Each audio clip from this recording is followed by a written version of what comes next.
The details are a bit spotty. The kid at the controller was playing the famous minecart level. Instantly, our childish Hobbesian urges to rip the controller away from him were subdued as we froze in awe. For a brief moment anyways. It wasn't long before we remembered we were 5 and the diplomatic classics, "Gimme gimme, my turn," were unholstered. Almost 20 years after legendary developer Rareware got their IP ball rolling on the N64, Country is still as apishly awesome as it was in 1994.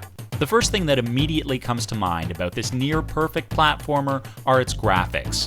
As one of the first games to utilize pre-rendered 3D graphics on the Super Nintendo next to Star Fox, DKC showcased a visually compelling world that played left to right, yet struck you with artificial depth.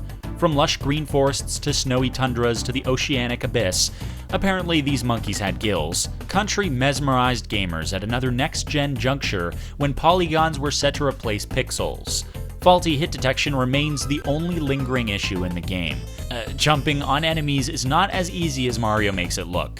This side-scroller was your run-of-the-mill platform game. You navigated Donkey Kong Isle via the map screen on your way to King K. Rool's ship and getting back your sacred banana hoard, with several climatically diverse regions sporting several stages each. It's an average affair. Once you get into the game, you can switch between Donkey and Diddy Kong. Occasionally, you'll come across a rhino or a frog or some other animal that you can take a ride on, and many stages feature secret areas hoarding a stash of secluded bananas. And it's a good thing the local wildlife feels partial to come to your aid, because your simian family of Kongs do nothing but monkey around. Just moving around the map screen was always a personal pet peeve. In a rare case of bad game design, you're unable to move from one region to another. Instead, you have to find Funky Kong, trade some idle chit-chat, and jump in his barrel cannon to take you back to the main map screen. The absence of expediency here is enough to make you go bananas. Cranky Kong is just useless, subjecting you to one of the worst hint systems in memory. Yes, worse than Navi from Ocarina of Time. He does more to rib your cages than provide any actual useful information. And then there's the suggestively dressed Candy Kong, your save checkpoint, who specializes in sexual euphemisms involving diving into her cannon. The bosses were easy for the most part and were short on variety, cycling between big birds, bees, and beavers.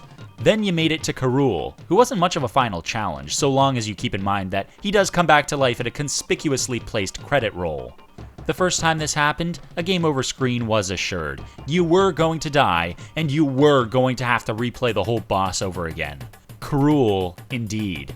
As annoying a platformer as it can be at times, Donkey Kong Country is still one of the best the SNES has to offer, with graphics that next to games that showcase the FX chip, like Star Fox, got us all ready for the jump to 3D rendering with sort of a midway appetizer. Also, minecarts are awesome.